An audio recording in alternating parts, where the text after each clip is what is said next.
আজ তার হাতে খড়ি।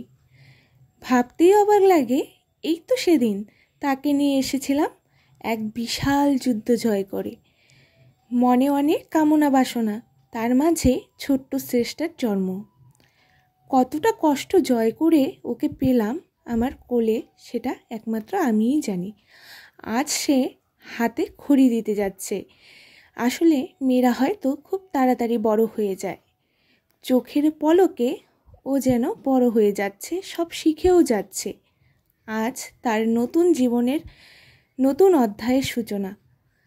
আপনারা ওকে আশীর্বাদ করুন যেন ভালো মানুষ হয়ে ওঠে। আমার দুষ্টু মিষ্টি মেয়েটা জানেই না হাতে খড়ি কী, তবুও আমাদের সময়ের সাথে সাথে এগিয়ে যেতেই হবে। তাই আজ সরস্বতী পুজোর পুণ্যতিথিতে বাড়িতে পুজো করে তার হাতে খড়ি দেওয়া হচ্ছে। সে এসেই প্রসাদ খেতে বসে গেছে। আসলে ও এত ফল ভালোবাসে যে সামনে ফল দেখে ঠাকুরমশাই কি বলছেন সে শুনছেই না, সে খেতেই ব্যস্ত। যে তার হাতে খড়ি দিচ্ছে সে শ্রেষ্ঠার জেঠু হয়। দাদাই আমার মেয়ের হাতে খড়ি দিয়ে দিচ্ছে, আর এদিকে ও ব্যস্ত খেতেই।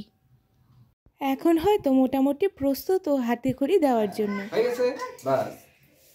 এইবার তুমি হাতটা এই যে এই চকটা নাও, এই যে এটা নাও, নিয়েছো? ভালোভাবে ধরো ধরো। হ্যাঁ, আমি যেটা বলবো তুমি সেটা লিখবা। হ্যাঁ,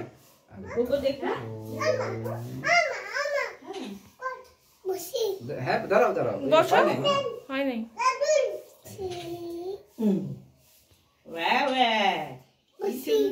দাঁড়াও মা, দাঁড়াও মা। আচ্ছা, বলবা এখানে, এখানে বলবা। আচ্ছা, এখানে লেখো, লেখো, লেখো, লিখতে হবে বাবা, লিখতে হবে, লেখো। আচ্ছা ঠিক আছে, তুমি অসুবিধা নেই।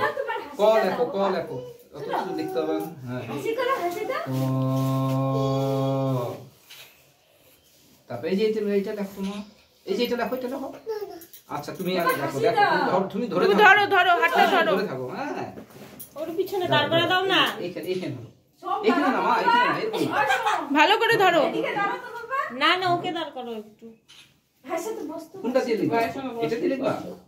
আচ্ছা, এই যে একটা, এই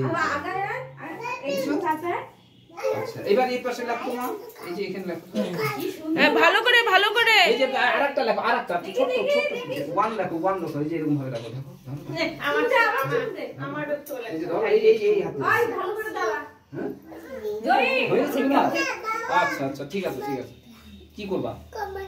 কম্বা, কম্বা খাবা, কম্বা খাবা।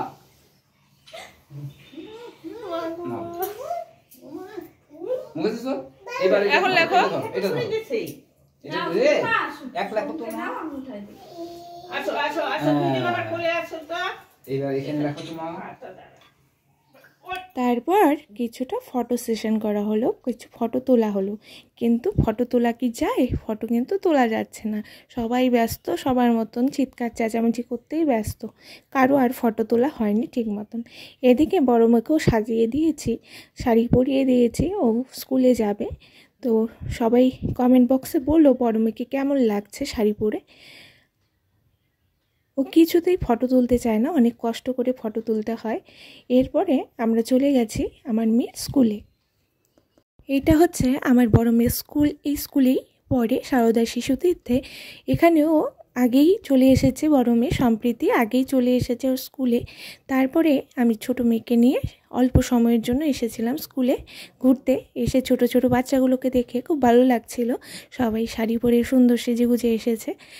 তারপর সামান্য সময়ের জন্য একটু ঘুরে টুরে তারপরে কিন্তু আমরা বাড়ি চলে যাই। এই যে আমার ছোট মেয়েকে নিয়ে এসেছিলাম, ও দাঁড়িয়ে দাঁড়িয়ে হাত খেতে খেতে সবাইকে দাঁড়িয়ে দাঁড়িয়ে দেখছিল। তো এদিকে কিছুক্ষণ দাঁড়িয়ে থেকে ঠাকুর দর্শন করে আমরা চলে যাই বাড়িতে।